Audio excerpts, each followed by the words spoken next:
Uh, Bwana asifiwe sana mtu wa Mungu. Uh, kuna jambo moja ambalo nimetamani sana tulishare, na nimeona ni muhimu kwa sababu kuna watu au kuna mtu inawezekana anaweza kawa anapotea, alafu inawezekana pengine asijui kwamba yupo katika hali ya kupotea, au inawezekana kuna mwingine anajua, ila kwa sababu ya matamanio ya au interest zake binafsi ameamua kuishi katika maisha na kwake anaona ni sawa. Ili nataka nizungumzie hasa zaidi kwa vijana, lakini pia linaweza likamlenga pia hata mtu ambaye si kijana, lakini bado lifestyle yake analazimisha kubaki kwenye ujana. Na mimi na mtu wa Mungu nataka niseme kwamba kuna kitu kimoja ambacho tunatakiwa tukielewe, hususan kijana ambaye umeokoka na ambaye umeokoka kwa lengo au kusudio la kuja kwenda mbinguni. Si kama tunaelewana? Jambo ambalo tunatakiwa uelewe ni kwamba wewe kama kijana, mwanaume au mwanamke, sio kila vazi linaweza kufaa wewe kuvaa, au sio kila mtindo unakupasa wewe kuvaa. Si kama tunaelewana? Yaani wewe kama kijana uliokoka au mwanamke uliokoka, sio kila vazi unaweza kulivaa, na sio kila mtindo una uwezo wa kuvaa. Si kama naelewa? Kwa sababu kila vazi ambalo unakuwa umelivaa katika ulimwengu wa roho huwa linakuwa limebeba utukufu, au mtindo ambao unaweza kama umeuvaa hata katika ulimwengu wa mwili pia unazungumza.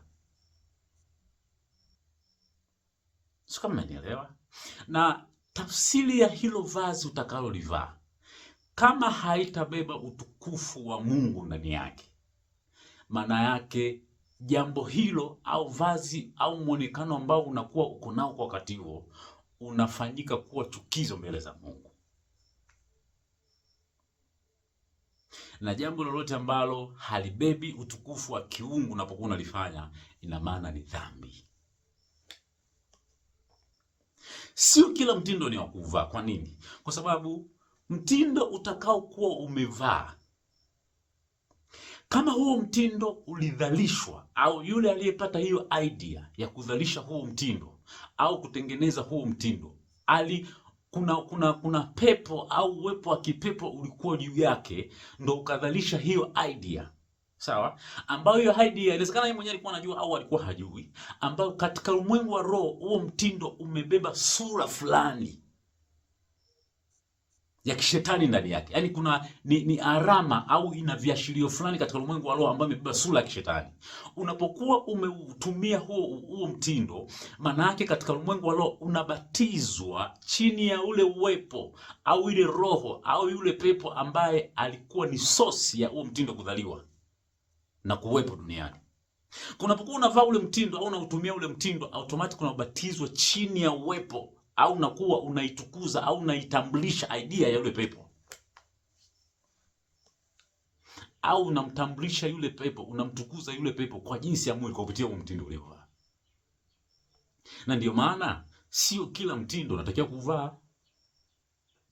Kama mwanamke utavaa gauni ambalo limekushape mwili au vazi lolote ambalo limebana mwili wako, katika ulimwengu wa roho unatafsirika kama agent wa shetani katika eneo la kuwa kama kichochezi cha uzinzi kwa vijana au kwa wanaume. Kwa nini? Kwa sababu maandiko yanasemaje? Maandiko yanasema kila mwanaume amtazamaye mwanamke kwa kutamani amekwisha kuzini naye.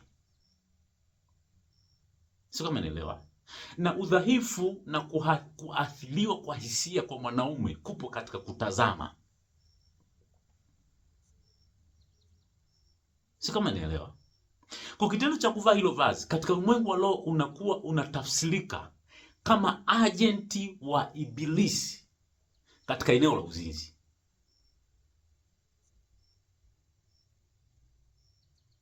Kwa unakuwa kama vile msababishi au mchochezi wa roho ya uzinzi kwa vijana. Kwa kama mwanamke sio kila nguo za kuvaa. Unajua, mimi nasikitika sana sasa hivi. Nashangaa sana. Makanisani sasa hivi dada zetu, mama zetu tunavaa nguo ambazo hata mwenyewe nikisema nenda kwenye kioo kajiangalie mara 2 mara 3. Pengine unaweza kukosa ujasiri hata kutoka. Lakini sasa mimi sielewi kwamba huwa mnajizima data au inakuwaje. Kwa kitu cha msingi ni kwamba lazima uruhusu Roho Mtakatifu kwenye maisha yako. Yaani yeye ndiye awe mwamuzi juu ya mavazi unayoyavaa. Unasikiliza ndani Roho Mtakatifu anasemaje juu ya hili vazi nilovaa.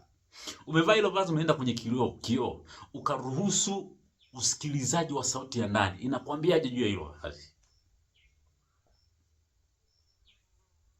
Kwa ni lazima pia tumpe Roho Mtakatifu kwenye mavazi yetu. Tumpe nafasi, ni muhimu. Huku duniani sasa hivi kuna mitindo mingi. Mshawahi kujiuliza mitindo inatoka wapi? Mitindo ni mingi. Staili za mishono ni nyingi. Mshawahi kujiuliza zinatoka wapi hizo staili? Mitindo mingine wanaita mitindo ya nguva, sio ya nini? Unapokuwa umevaa mtindo wa nguva katika ulimwengu wa roho una present nini? Nijaribu tu kuwafikirisha. Ukiwa na uelewa wa ufahamu wa rohoni wa ndani, unaweza kaelewa kwamba mtindo sitaki kutumia. Dada zangu, si mtu yeyote ambaye umeokoka na kusudio lako ni kwenda mbinguni, sio kila gauni la kulivaa. Sio kila muonekano wewe uliokoka ni wa kutoka nao. Sio kama unanielewa? Sio kila mtindo wa mshono unakufaa wewe uliokoka. Sio kama unanielewa? Bro, sio kila muonekano au mtindo wewe uliokoka unakufaa. Kuna mitindo mingine tunapokuwa tumeingiza kwenye miili yetu, automatic inaenda kunajisi miili mpaka roho, kwa sababu Biblia inasema miili yenu ni hekalu la Mungu. Ina maana inaenda kunajisi mwili, alafu ile mitindo inaondoa utukufu wa Mungu juu yetu.